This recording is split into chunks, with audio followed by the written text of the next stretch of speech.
Olá, pessoal, bem-vindos, bem-vindas. Estamos começando pela nossa TV Revelar e mais um encontro hoje com o estudo da obra Pensamento e Vida, nos nossos projetos do canal, onde a gente grava esse vídeo especialmente para os nossos assinantes, membros do canal, analisando essa obra Pensamento e Vida e buscando sempre aproximar esses conteúdos de uma obra mediúnica para verificar se ela está condizente com as questões doutrinárias que nós vamos nos apropriando do conhecimento espírita, na filosofia espírita, na ciência espírita. Então, hoje a gente vai para o capítulo 17, Profissão, lembrando que essa obra é de autoria do Espírito Emmanuel, ditado a Francisco Cândido Xavier. Tem aqui ao meu lado Lauro Rodrigues, bem-vindo, né, e pedindo todas as ações, como de costume, né, Laurinho?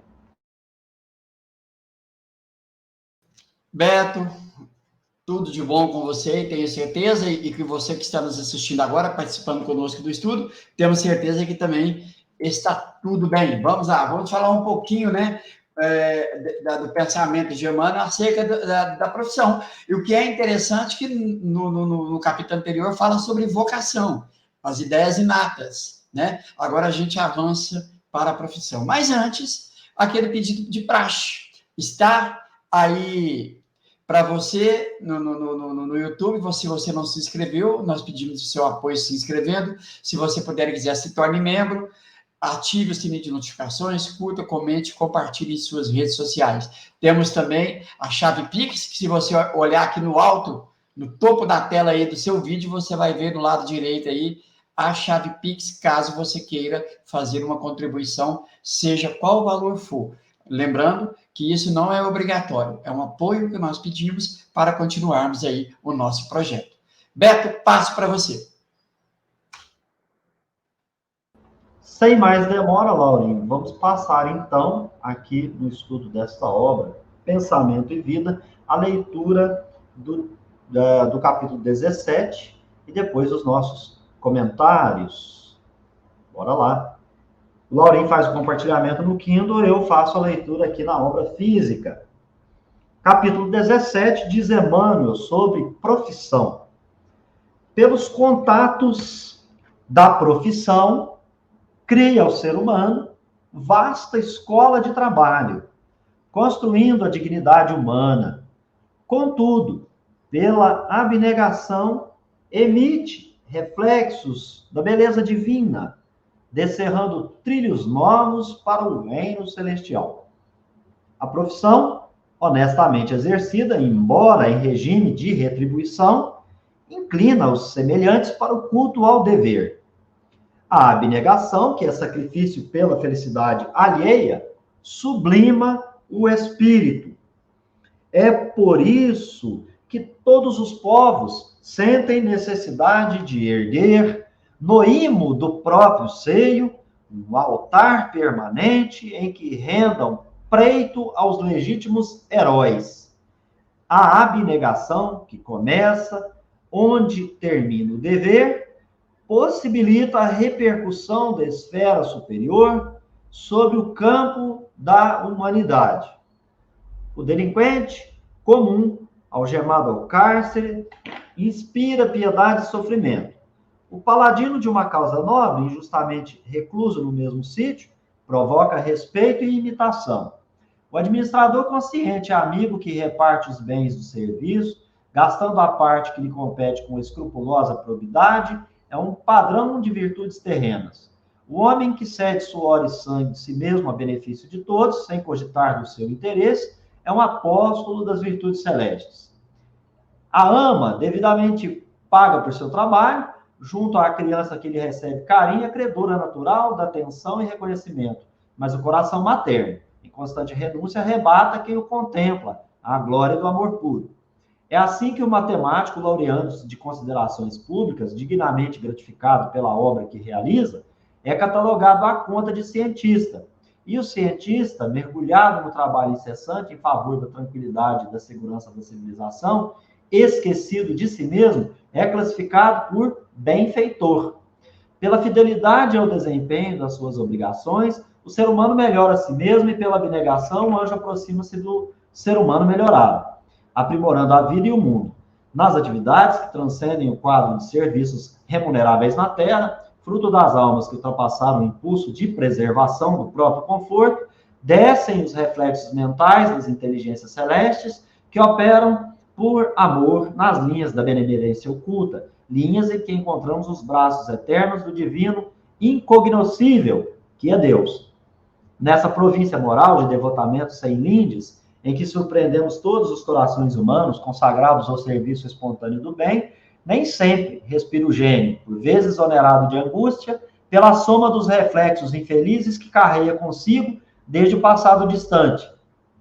Mas identificamos facilmente os altos sacerdotes de todas as religiões, os admiráveis artistas de todas as pátrias, os nobres inventores de todos os climas, os artífices iluminados de todos os povos e as grandes mães, tantas vezes esquecidas e sofredoras, de todas as latitudes.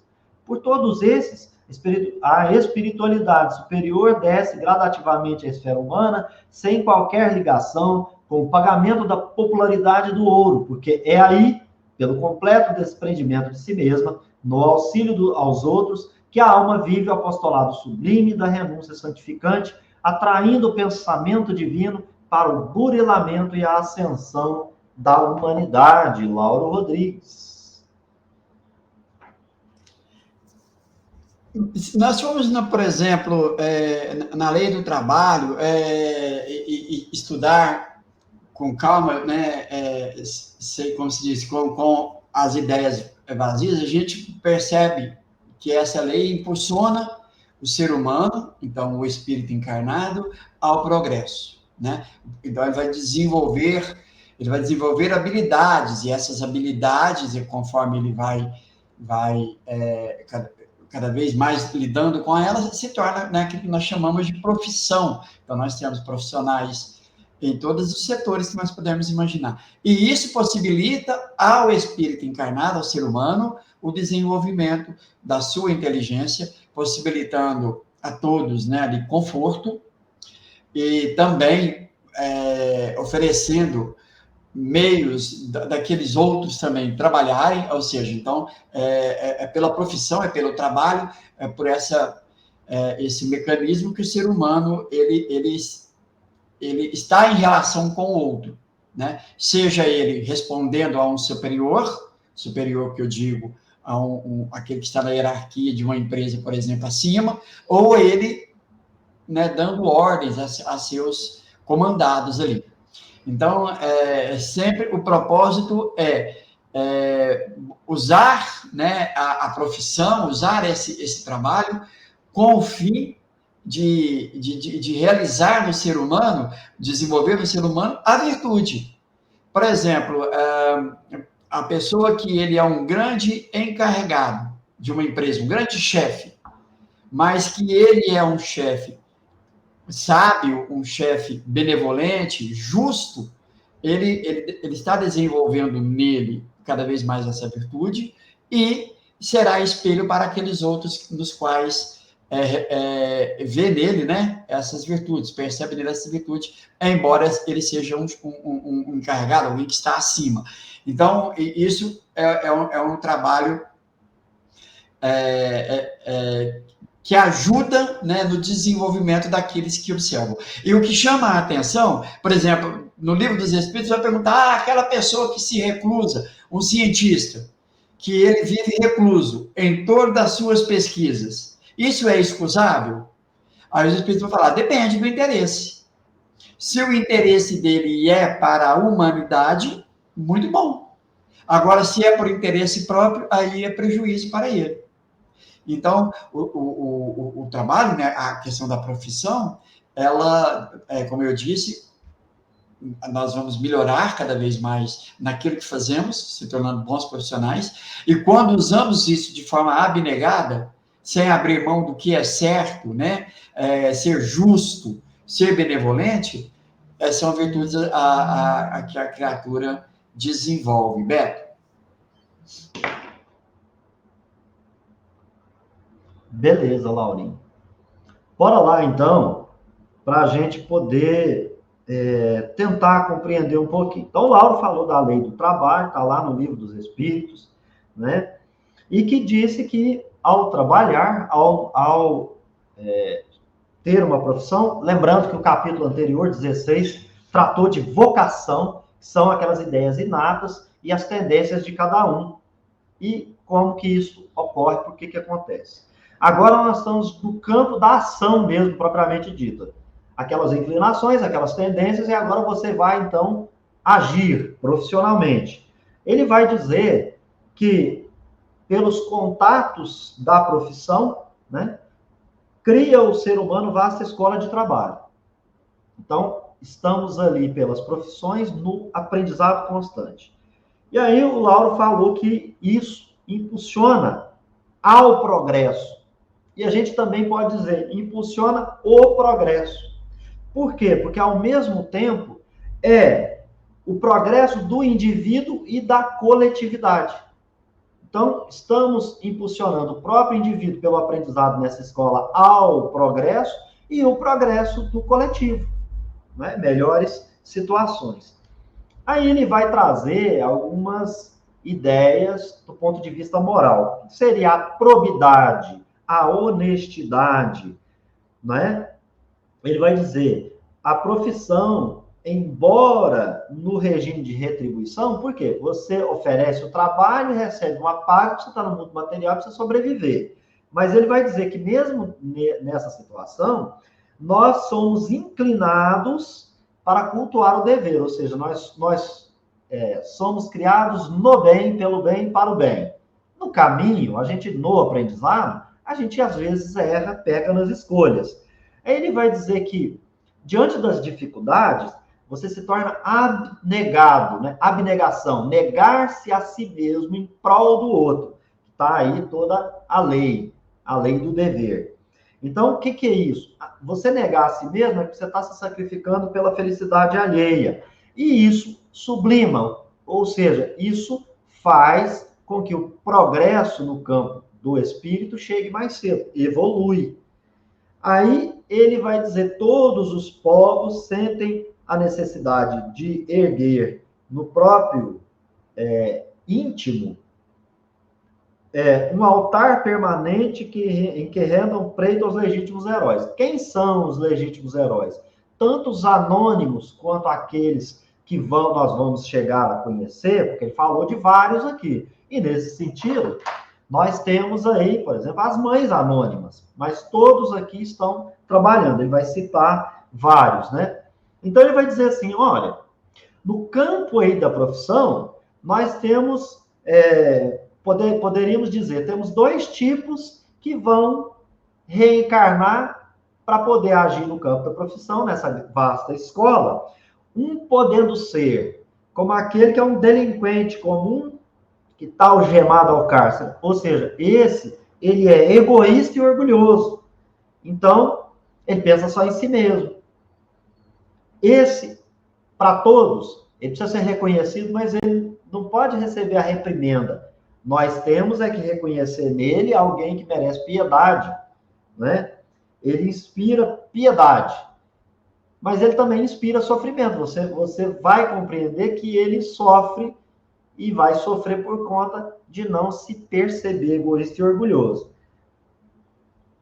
O que seria esse? Esse é aquela criatura que reencarnou e está rebelde. Só pensa em si mesmo, não pensa nos outros. Vamos viver esse dia de hoje porque ninguém sabe do amanhã. Eu tenho que pensar em mim, porque ninguém pensa. E por aí vai. Aí ele diz assim, mas o paladino de uma causa nobre, quem é esse paladino de uma causa nobre? Aquele que negou a si mesmo sacrificando pelos outros. Mas que ele está injustamente preso no mesmo lugar, ou seja, ele está no mesmo lugar, ou seja, na mesma prisão. Então ele está nesse planeta. Vamos imaginar? Ele está usando a expressão cárcere. Alguém que é delinquente está preso, você acha que ele precisa de piedade, mas ele tem que sofrer as penas da lei porque ele cometeu o crime. Mas é aquele que não cometeu, ele é justo, ele é sábio, está injustamente ali, respondeu um processo fraudulento. Aí, aqui vai dizer, ele vai provocar nos outros respeito e admiração. Então, o que é isso? Nós estamos encarnados aqui, nós temos, do mesmo jeito, os, vamos chamar assim, né, de missionários que impulsionam o progresso, e aqueles que estão preocupados consigo mesmos. E no mesmo sítio. Uns inspirando respeito, e os outros a gente percebendo que eles são egoístas, pensam só em si. Aí, então, ele vai dar alguns exemplos. Existe, por exemplo, o administrador consciente. Ele reparte os bens do serviço, ele gasta aquilo para si mesmo, mas honestamente, probidade é moral, né? Ele não dissipa imoralmente falando.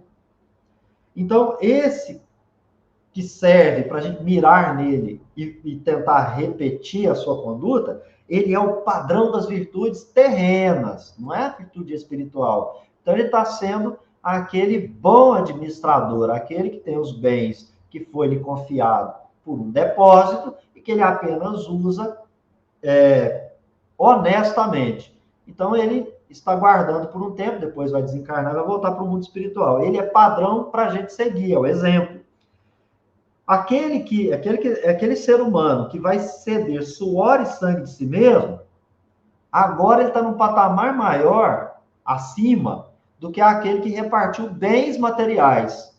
Enquanto o administrador está repartindo bens materiais honestamente, fazendo bem para todos com esses bens que ele é um depositário, fiel, o outro que cede de si mesmo, que reparte o que não tem, suor e sangue, um verdadeiro ser humano de bem, então ele reparte de si a benefício do coletivo, mas ele não cogita de interesse pessoal. Esse, então, está no plano do progresso espiritual. Penso eu que é isso que ele quis dizer, para mostrar para nós o que é um padrão na Terra e aquele que já está evoluindo também em espírito. Os dois estão evoluindo como espírito, mas um já alcançou um patamar mais elevado. Porque aquele que não tivesse bens terrenos, será que ele conseguiria repartir de si mesmo? Não sabemos. Pode ser que sim, pode ser que não. Ele precisa da experiência. Aquele que já reparte si mesmo sem interesse pessoal, 893 e seguintes, ele está cumprindo o disposto nas 629 seguintes, tudo do Livro dos Espíritos, onde vai falar do bem e do mal, da conduta moral, daquele que faz o bem pelo bem para o bem de todos, sem pensar em si mesmo, né? Que é o que não tem interesse pessoal, 893 e seguinte de O Livro dos Espíritos. E aí ele vai dando os exemplos, né? Ele fala, por exemplo, aquela babá, ele falou ama, mas vamos pensar aqui na babá. A babá que recebe, cuida bem e faz seu serviço honestamente. Ela foi remunerada para aquilo. Agora ele fala assim, e uma mãe que se desincumbe do mesmo modo, mas ela não recebe, pelo contrário, ela tem até mais sofrimentos, porque nem sempre os filhos são boas biscas, né, como diria por aqui. Então, tem uma certa diferença. Depois ele fala entre o matemático e o homem de ciência, né? Então, sempre nessa questão do esquecido de si mesmo. Ele está lá no campo da abnegação, só está fazendo exemplos aqui daquela frase, trazendo algumas ideias para a gente meditar. Então, eu tô trabalhando pela tranquilidade da civilização, em benefício dos outros, eu estou por interesse pessoal e buscando só riquezas e o meu bem-estar próprio, esquecendo do resto. Para a gente meditar sobre isso. Aí ele vai dizer, o que é o campo da profissão? Você está fiel ao desempenho das suas obrigações, usando as ideias inatas, as suas tendências, naquelas vocações, sendo um profissional, mas desempenhando suas obrigações? Sim, então você está melhorando a si mesmo. Ora, se você passa de exercer apenas as suas obrigações e começa a renunciar a si mesmo, ele vai dizer assim, o anjo aproxima do homem. Gente, não é o anjo que veio. É você que está se elevando para chegar ao espírito puro. Ele aprimora a vida e aprimora o mundo. Bom, aí ele vai terminar falando das profissões, né? As atividades que ultrapassam a simples remuneração, o serviço que é pago aqui no planeta, né? Porque aqueles profissionais, eles ultrapassaram aquele impulso natural nosso de preservar o próprio conforto, a sua sobrevivência. Ele vai dizer que sintoniza com aquele padrão mental dos espíritos superiores e puros. Que foi assim que eu entendi. Aí, então, ele vai dizer, você alcançou uma província moral. Não, você não foi para lugar nenhum, nem saiu do lugar. Você alcançou aquela moral que é defendida pelos espíritos superiores nas questões 629 seguintes, que é você fazer o bem pelo bem para o bem de todos, combinada com a 893 e seguintes, que é sem interesse pessoal. E aí você, então, portanto, é o ser humano de bem, né?